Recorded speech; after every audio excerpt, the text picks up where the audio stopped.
नमस्कार। आज हम एक बहुत ही अजीब सी तुलना करने वाले हैं।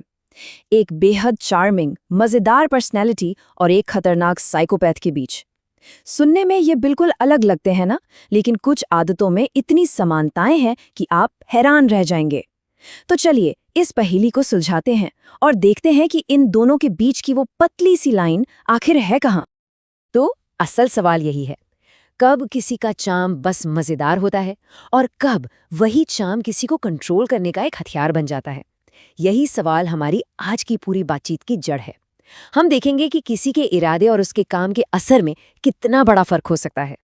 तो चलिए सबसे पहले उस पर्सनालिटी को समझते हैं जो इस पूरी कहानी के सेंटर में है, जिसे हम येलो पर्सनालिटी कह रहे हैं।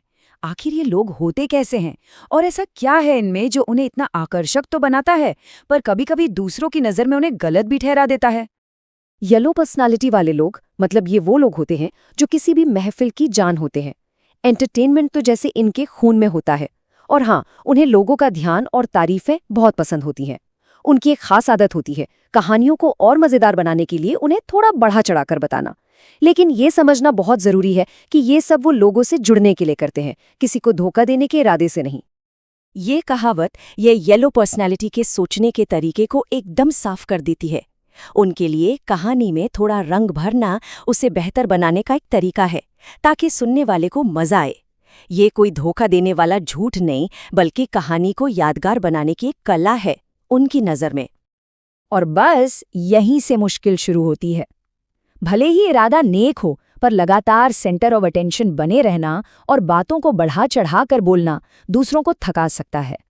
धीरे धीरे लोगों को लगने लगता है कि ये सिर्फ अपने बारे में सोचते हैं और फिर उनकी बातों पर शक होने लगता है।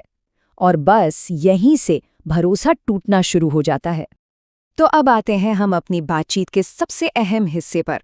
वो क्या चीज़ है जो एक मज़ेदार येलो को एक खतरनाक साइकोपैथ से अलग करती है? जवाब दो चीज़ों में छिपा है, उनका इरादा क्या है और अपनी गलतियों पर वो कैसा महसूस करते हैं। यकीन मानिए, पूरा का पूरा फर्क सिर्फ इन दो बातों पर टिका है। यही वो दो चीज़ें जो आकर्षण और धोखे के बीच एक साफ लकीर खींचती हैं। चलिए देखते हैं ये क्या है।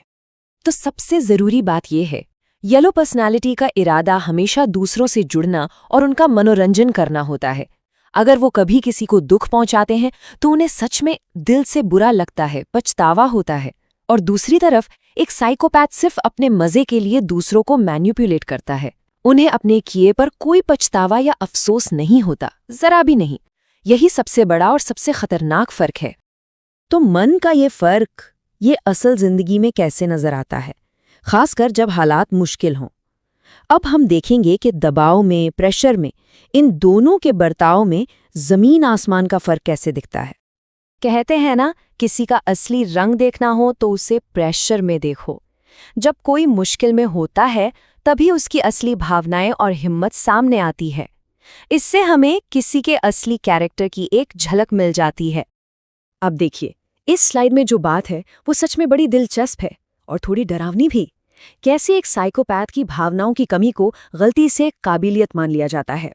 जब कोई बड़ी मुश्किल आती है तो एक येलो इंसान अपनी भावनाओं से जूझता हुआ दिखेगा, जबकि साइकोपैथ एकदम शांत, एकदम कॉन्फिडेंट नजर आएगा। और मैनेजमेंट वो अक्सर इस शांत बर्ताव को लीडरशिप की निशानी समझ लेता है। और यहीं पर सबसे बड़ी, सबसे खतरनाक गलतफहमी होती है, जिसके नतीजे बहुत बुरे हो सकते हैं। तो इस सारी जानकारी के बाद सवाल उठता है कि अगर किसी में येलो पर्सनालिटी वाले गुण हैं तो वो अपनी बातचीत को बेहतर बनाने और गलतफहमियों से बचने के लिए आखिर कर क्या सकते हैं।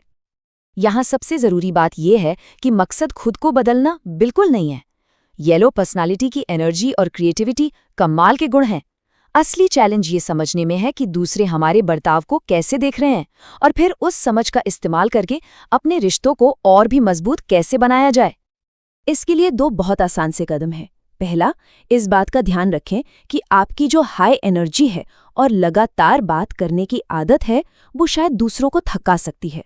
और दूसरा, ये समझिए कि कहानियों को मज़ेदार बनाने की आदत भले ही नेक इरादे से हो, पर वो धीरे धीरे लोगों का भरोसा कम कर सकती है। बस थोड़ी सी जागरूकता और थोड़ा सा बैलेंस रिश्तों में एक बड़ा बदलाव ला सकता है।